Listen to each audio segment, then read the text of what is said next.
wassalamu ala sayyidina Muhammad.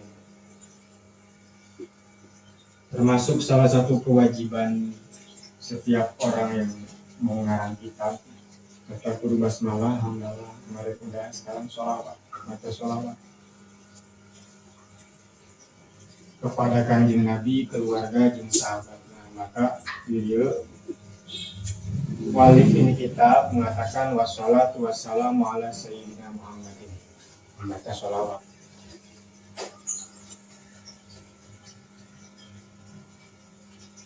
Setelah menyebut nama Allah, terus memuji Allah, terus baca sholawat kepada kanjeng Nabi. Satu kali baca sholawat, amal balas 10 kali. Sholawat itu tergantung siapa yang mengucapkan maknanya. Kalau dari Allah itu berarti rahmat. Allah baca sholawat berarti innallaha wa malaikatahu yusholluna 'alan nabi. Bahwasanya Allah dan para malaikat membaca sholawat kepada Nabi. Sholawat dari Allah maksudnya rahmat. Wa malaikatahu, malaikat baca sholawat juga. Kalau sholawat dari malaikat artinya memohonkan ampun. Maka dalam satu hadis, siapa orang baca sholawat 1 kali, malaikat akan baca sholawat buat orang itu 10 kali. Maksudnya memintakan ampunan, memohonkan maaf 10 kali kepada Allah untuk orang yang baca sholawat 1 kali. Kalau dari orang biasa, itu artinya kebaikan. Kita baca sholawat nih, sama kita kata kita Allahumma sholli ala sayyidina Muhammad, kita baca sholawat. Itu artinya kita memohonkan kebaikan kepada Allah, berikan kepada kanjeng Nabi. Itu artinya sholawat, tergantung siapa yang bersholawat. Kalau dari Allah maknanya adalah rahmat.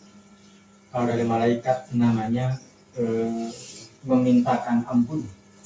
Kalau dari orang biasa namanya adalah memohon berdoa kebaikan untuk Nabi. Karena Nabi kan udah penuh kebaikan, ngapain doain baik lagi? Wong udah baik kok. Ya karena balasan kita tuh ngarepin balasannya. Ada anak kita ini pintar, udah pintar dia. Cuman kita bilang ya pintar ya nak, kalau udah pintar kan sah-sah gue yang ngomong gitu kan. Tanda apa? Tanda sayang, tanda kita cinta. Nabi itu ngajian doakeun ya kurang, Nabi mah geus teu butuh doa kurang. Nabi itu udah nggak butuh doa baik dari kita. Yang butuh tuh kita. Karena kebaikan Nabi itu udah penuh. Ada ulama yang mengibaratkan Nabi itu udah baik ibarat gelas kosong udah diisi kopi penuh. Kebaikannya udah penuh. Kita doain terus biar ya Allah kasih kebaikan kepada Rasul terus. Namanya wadah udah penuh kan lama-lama luber. Nah kita tuh mengharapkan luberannya itu nyampe ke kita. Sama nu pertama kena kalau luberan anak, yang pertama paling dekat. Iya kan? Kalau ini penuhin air, udah luber, yang paling duluan kena basah, mana paling aman? Karena dia paling dekat.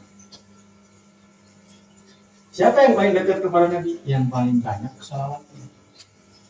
Di antara yang paling dekat kepada Nabi adalah yang paling banyak baca sholawatnya. Orang mengharapkan etanan. Karena Nabi itu sudah berbuat sangat-sangat baik kepada kita. Kita nggak bisa balas, sehingga kita mohon sama Allah. Jadi baca sholawat itu seolah-olah, ya Allah, tolong balas kebaikan Nabi yang sudah ada kepada saya, tolong balasin, saya nggak bisa. Itu makna sholawat. Jazallahu anna sayyidana Muhammadan afdhala ma jazaita nabiyyan an ummati, itu maknanya. Moga-moga Allah membalas dari kami kepada kanjeng Nabi Muhammad sebaik balasan yang patut diterima oleh seorang nabi atas kebaikannya kepada para umatnya. Itu makna sholawat. Maka orang yang nggak sholawat sama Nabi seolah-olah nggak berterima kasih. Jadi sholawatnya tanda orang nuhun ke kanjeng Nabi. Ya orang kaya. Kita ada di dunia, kita tahu sholat, kita tahu Tuhan, kita tahu ibadah, kita tahu mana baik, mana benar, kata kalian benar. Sumbernya itu semuanya Nabi. Karena sebelum apa-apa diciptakan, Allah nyiptain Nabi dulu. Nurnya. Sehingga kebaikan yang ada pada diri kita itu bagian dari kebaikan yang ada pada Nabi. Cahaya nu aya di manusia, di naon baik, itu bagian daripada cahaya yang ada pada diri Nabi. Yang dijelaskan dalam satu kitab letak, sebelum Allah menciptakan alam semesta, Allah ciptakan dulu nur Nabi Muhammad. Dari situ dibagi, nur itu dibagi 4. Satu dibikin arsy.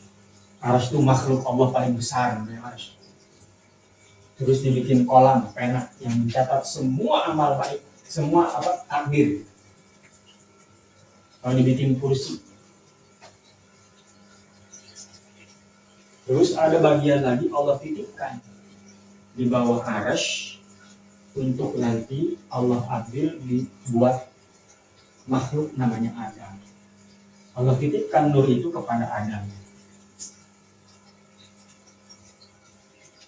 Jadi Adam Allah ciptakan sengaja buat nitipin itu doang. Jadi alam dunia itu kabeh karena ayah Nabi. Katakan Nabi itu dijieun kasarnya itu umpama misalkan gitu ya. Ku Allah atau mau dijieun orang. Semua dipersiapkan untuk kelahiran seorang Rasul dunia. Maka apapun yang ada di dunia ini pancaran daripada sinar Kanjeng Nabi. Maka wajar jeung pantas kuduna memang nganuhun. Itu makna Nabi itu rahmatan lil alamin. Rahmat bagi semua alam semesta. Sampai pun orang yang tidak beriman kepada Nabi tetap dapat rahmat dari situ. Karena kalau nggak Nabi dia nggak bakal ada.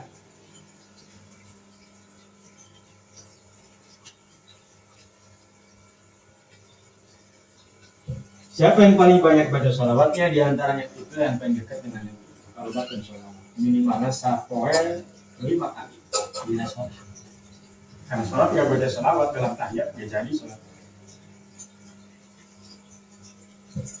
Jadi jelema tetap pernah sholat, jarang sholat, tilok sholat. Buang kawarah jasa berarti.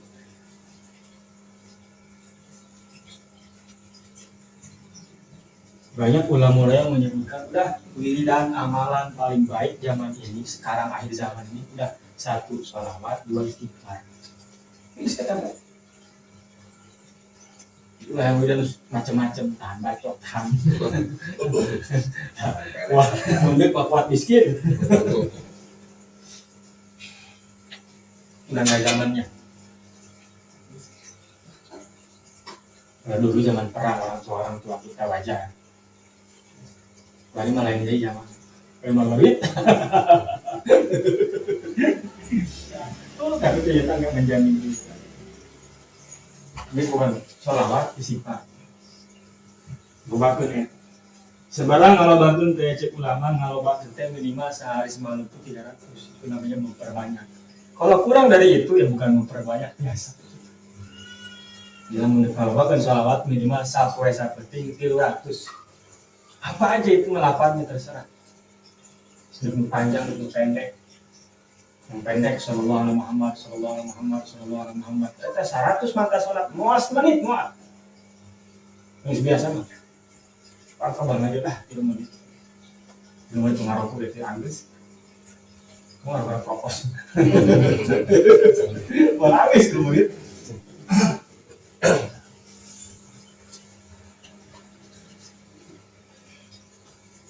Banyak sholawat.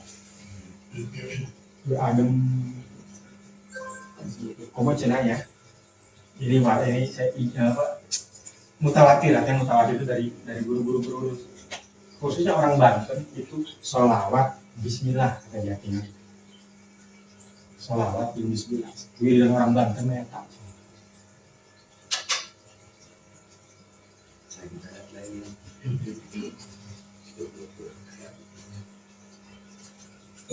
Banyak sholat ibadah paling gampang tuh baca sholat.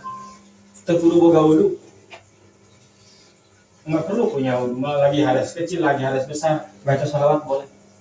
Di mana aja boleh, sambil ngapain aja boleh. Kita baca sholat paling enteng ibadah baca sholat.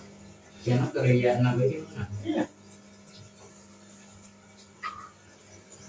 Orang ingin dipuji dengan baca sholawat, tetap dapat pahala. Cuma dia dapat dosa karena dia pengen puji. Nanti pahala sholawat itu nggak hilang gitu. Pahalanya nggak hilang. Ternyata hebatnya sholawat. Ibadah paling mudah. Dan sholawat itu bentuk pengakuan dalam sisi tauhid. Mereka minta ke Allah, Allahumma ya Allah, sholli ala Muhammad, berikan rahmat kepada kanjeng Nabi.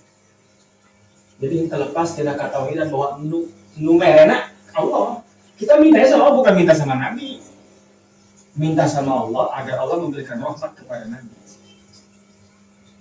Jadi di sholawat itu ayat ketauhidan yang luar biasa, bahwa tetap kurang bahwa Allah lah puncak segala-galanya, Muhammad itu adalah makhluk Allah. Maka orang Islam sehebat apapun mengagungkan Nabi, nggak ada yang menyembah kanjeng Nabi, nggak ada.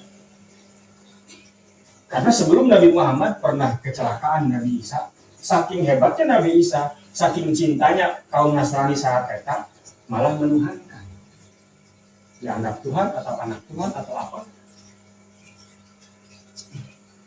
Karena yang saya baca, keyakinan mereka Tuhan itu tidak berbentuk. Tuhan itu lain zat, tapi sifat. Jadi kalau sifat, di mana nempelnya? Di situ berarti. Nah, nempel di Nabi Isa. Sifat ketuhanan itu. Dermawan, baik hati, itu kan sifat ketuhanan. Nempel di Nabi Isa, berarti itulah Tuhan. Tapi orang musliman, Tuhan itu zat, bukan sifat. Kan sifatnya nempel. Harus ada inangnya. Inangan mau gelis kasep, ayo jelema mana mau bisa diomong gelis kasep, ayo jelema mana boleh. Ini kopi enak enggak? Enak itu sifat. Enggak ada kopinya mah enggak bisa disebut enak atau enggak enak kan? Karena terkontaminasi sama paham-paham orang-orang Yunani, orang Romawi, logos. Ini Tuhan itu logos. Sifat. Di mana nempel-nempelnya di dewa anu, ya kalah Tuhan. Takon yang tembok, semua aja takon yang tembok dulu. Itu sifat ini. Kayak warna itu nggak ada. Kita tidak hidung, kita mecat. Hidung nempel ini cat. Ada sifat, ada zat. Berarti ya zatullah, ada zatnya. Lain bentuk, tapi lainnya Allah tidak berbentuk. Karena ayat begitu. Itu karena mereka terkontaminasi oleh paham-paham orang-orang yang penyembah dewa. Sehingga kecampuran paham kita, jadi menganggap Tuhan itu bukan sesuatu, itu bukan zat, tetapi sesuatu yang nempel. Sifat, logos. Kayak ilmu, mana bentuknya ilmu?